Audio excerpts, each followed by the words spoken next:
halachot. Et la halachot, Chazak ou Baruch Ravotai Besorot Tovot, on est le 17 aujourd'hui dans le mois de Sivan, 17 en hébreu c'est Tov. Et pour avoir justement une vie qui est bien, Tov, je crois qu'il y a un très très beau message qu'on peut tirer en ce moment de les parachiotes qu'on est en train de les vivre, pas seulement de les lire. Il y avait un grand rabbin il y a à peu près 250 ans, il s'appelait Rabbi Simcha Bunim de Pachisra. Il était très connu, un des élèves du Baal Shem Tov, un maître de la Hassidout. Et une fois, il y avait un élève qui est venu dans sa yeshiva. Il a dit bonjour monsieur le rabbin, je vais m'inscrire. Il a dit avec plaisir, qu'est-ce que vous êtes venu chercher dans notre yeshiva? Il a dit je suis venu chercher le bon Dieu. Il a dit ah non, pour chercher le bon Dieu, excuse-moi, le bon Dieu il se trouve partout, tu peux aller au kotel. Ici, quand on vient dans la yeshiva, c'est pour rechercher et connaître toi-même, pas chercher le bon Dieu. Alors il n'a pas compris, il a dit ça veut dire quoi connaître toi-même?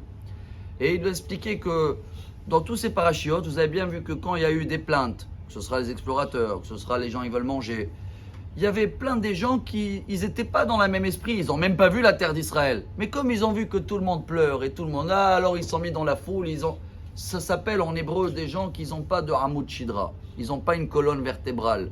On est dans une génération malheureusement où on est tellement influencé par notre entourage. C'est tout, c'est la publicité, les machins, ceux qui nous imposent ce qu'il faut manger, ce qu'il faut habiller, où il faut habiter, qu'est-ce qu'il faut voir. C'est incroyable, il faut être très très fort, très solide pour essayer de ne pas partir après tout le monde. Il y a dans le Talmud Sanhedrin, page 32, il y a là-bas une Mishnah qui dit déjà que quand il y a eu un tribunal rabbinique qui devait juger une affaire d'Inen et Fachot, il y a on va dire 23 juges, jamais on commence avec le plus grand.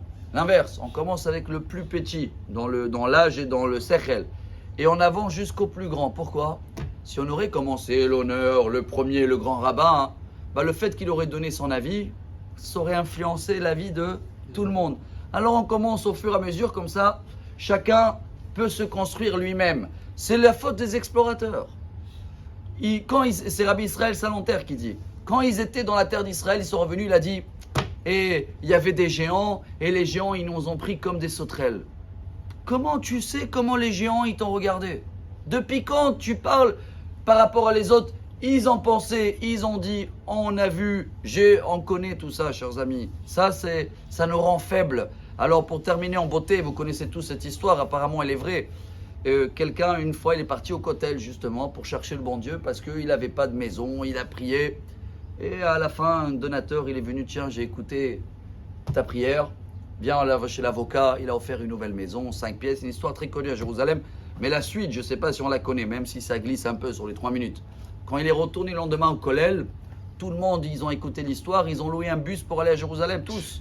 Ils sont partis là-bas, ils ont prié toute la journée. Et ils sont retournés avec une maison? Non, ils sont retournés avec le bus. Voilà, ils étaient voir le rabbin, ils ont dit, c'est quoi ça? Il a dit, lui, il est parti chercher le bon Dieu, il a trouvé la maison. Vous êtes parti chercher le donateur, vous étiez influencé par l'histoire. Vous avez retrouvé le bus. Que Dieu nous donne la force d'être solide et comme ça on va avoir une journée tov. Amar Rabbi Elazar, Amar Rabbi Hanina.